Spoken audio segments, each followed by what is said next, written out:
What is up, everybody? Ben Johnson here, and today we're talking about what I think is one of the best value cameras for up-and-coming vloggers and YouTubers. This camera is small, it's 4K, it has amazing autofocus, unlimited record time, a flip-out screen, and is packed with incredible customization and features. We're talking about the Sony ZV1. Let's go.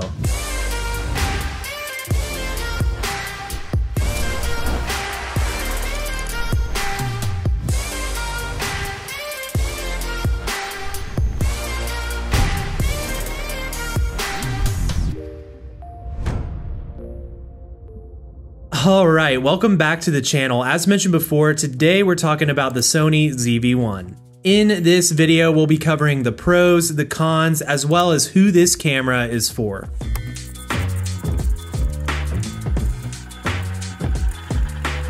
For starters, the amount of specs and features packed into this tiny camera is insane. The resolution on this camera is awesome. It can shoot in 4K at up to 30 FPS or 24 FPS, and in HD it has frame rates of 60 and 120. This is comparable with something like my Sony A7iii, which is a lot more expensive. I love how small this camera is. I can even fit it into my pocket. It's super lightweight, which makes it a great choice for vlogs because it even has a flip-out screen. Now, up until this point, there have been other point-and-shoot cameras with similar specs to this, but it's the lens on this camera that really separates it from the pack. This has a 24-70 focal length equivalent, but at its widest, it's 1.8, and at its longest, it's 2.8, which means the aperture of this lens that's on this camera is extremely useful. It's going to bring in a lot of light, and it's also going to give a lot of depth. Being able to get that type of depth from the 1.8 combined with the crispy resolution of the 4K, it just creates an awesome image for vlogs and review videos.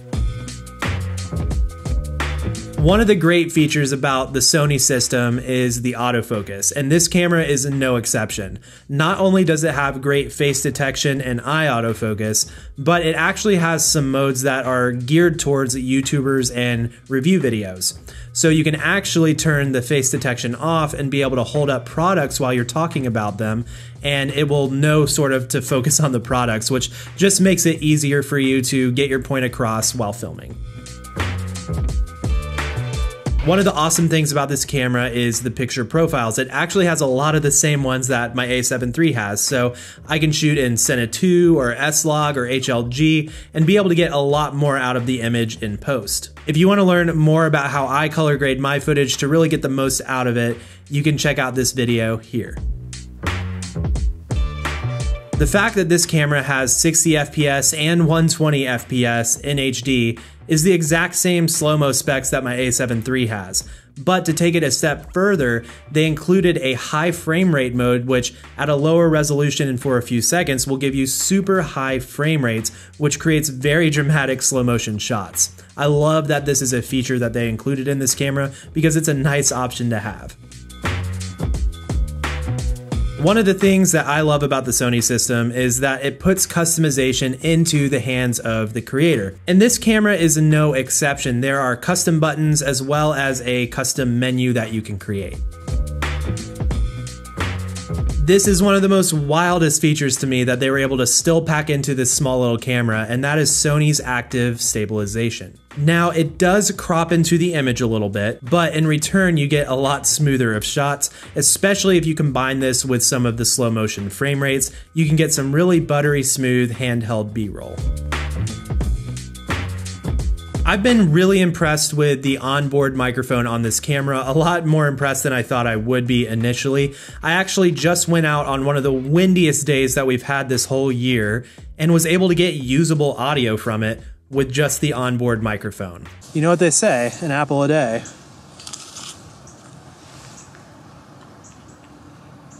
I don't remember what the rest of that is. Keeps the doctor away. Keeps the doctor away, that's what it is. So, that's good.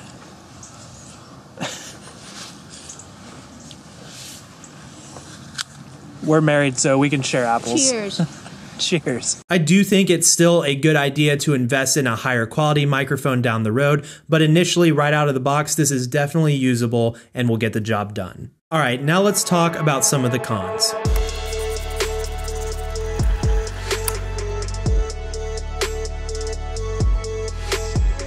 One of the cons to the Sony ZV1 is the smaller sensor. It's not going to give you the same amount of detail and dynamic range or depth or low light performance as a full frame sensor would.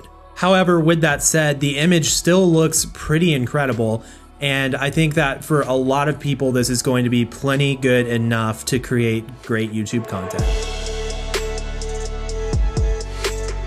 Ultimately, this is still a point-and-shoot camera, which means that it has one built-in lens. People can view this as a pro or a con. I view it as a major con because at the end of the day, I'm somebody who has invested in a ton of Sony glass and I can't use it on this camera. You know, having an interchangeable lens camera brings a lot more customization to a single camera body. However, I also view this as a pro because when I'm out shooting and trying to vlog, I don't have to bring a ton of stuff with me. I can bring this nice, compact, lightweight setup and just focus on creating. Plus, it's kind of fun to create within the limitations of the focal range that this camera has. Okay, so this is probably one of the hardest things for me with this camera, and that is manual focus. I don't think many people will be bothered by this, but for me, I'm coming from more of a filmmaking background, and I'm very used to shooting with lenses that, you know, I can manually adjust the focus ring on the lens. Well, this camera doesn't have that, so in order to actually manual focus with it, you have to hit a couple of buttons, get into the settings, and then adjust it with the control wheel. This is a little problematic because it can create a little bit more jittery footage, and I'm just not used to shooting that way. But at the end of the day, this camera really isn't created for that type of shooting. It's really meant for vlogging and the use of great autofocus. The battery life on this camera is not the greatest. Now, I wouldn't expect it to be because it's a very small camera with small batteries, but just something to be aware of. You'll want to definitely be thinking to purchase a couple more batteries and a charger, so I'll place my recommendations down in the description below. This is, without a doubt, the most ridiculous thing about this camera. For some reason, somebody at Sony decided that it was a good idea to put the tripod thread on top of the battery door. When you have this attached to a tripod, or even just to a tripod plate, you can't change the battery and you can't access the SD card. It's just crazy to me that they did this. I don't understand it. It makes no sense.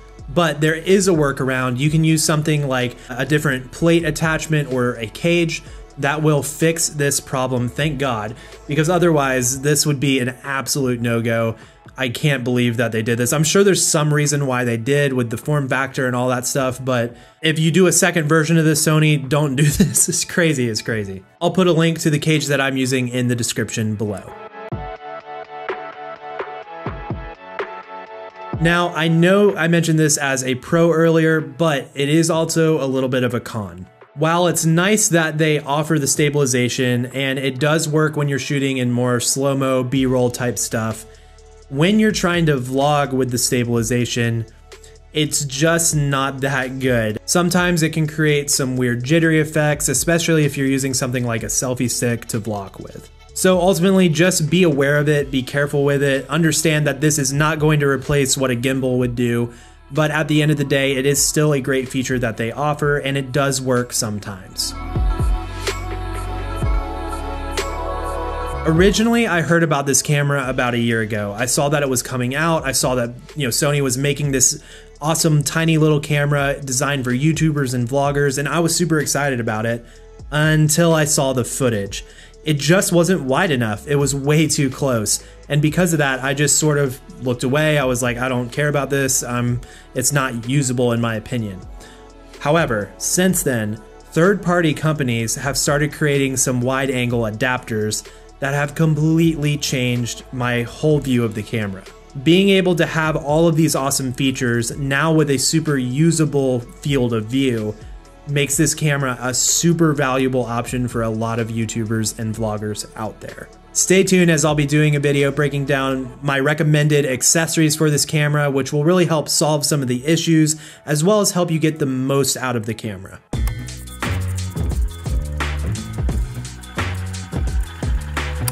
This camera is without a doubt for vloggers and YouTubers. If you are creating tutorials, reviews, or vlogging and are looking for a camera that has a ton of features packed into a super portable form factor, then this camera is for you. One of the best parts about this camera is the price. At the time of recording this video on Amazon, brand new, you can get this camera for $698. I actually bought mine open box on Best Buy for $640. That is an insane price for all the features that you get packed into this camera. Also, if you're looking into upgrading from something like a mobile phone and maybe all of these manual settings and features intimidate you a little bit, don't worry, I've actually created a free, super simple camera settings guide.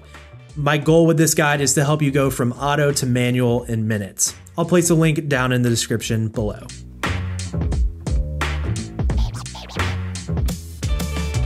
Alright everybody, that's going to about wrap up this video. I hope you have enjoyed this and found some value from it. If you want to check out this camera or maybe some of the accessories that I mentioned in this video, or maybe you're curious about where I get my music or my video effects, I've placed a ton of links down in the description as a resource for you. Before you guys leave, make sure to like this video, subscribe, turn on notifications, and as always, stay creative. Peace!